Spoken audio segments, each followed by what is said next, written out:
Praise the Lord. Today Bible reading కీర్తనలు 34వ అధ్యాయము 1 నుండి 11 చరణముల వరకు. నేనెల్లప్పుడూ యెహోవాను సన్నుతించెదను, నిత్యము ఆయన కీర్తి నా నోట నుండును. యెహోవాను బట్టి నేను అతిశయించుచున్నాను, దీనులు దానిని విని సంతోషించెదరు.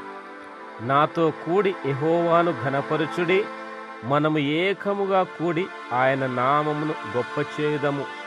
నేను యెహోవా యొద్ద విచారణ చేయగా ఆయన నాకు ఉత్తరమిచ్చెను.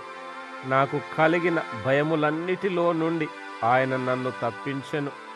వారు ఆయన తట్టు చూడగా వారికి వెలుగు కలిగెను, వారి ముఖములెన్నడును లజ్జింపకపోవును. ఈ దీనుడు మొర్రపెట్టగా యెహోవా ఆలకించెను, అతని శ్రమలన్నిటిలో నుండి అతన్ని రక్షించెను. యెహోవాయందు భయభక్తులు గల వారి చుట్టూ ఆయన దూత కావలియుండి వారిని రక్షించును. యెహోవా ఉత్తముడని రుచి చూచి తెలుసుకొనుడి, ఆయనను ఆశ్రయించు నరుడు ధన్యుడు. యెహోవా భక్తులారా, ఆయన యందు భయభక్తులు ఉంచుడి.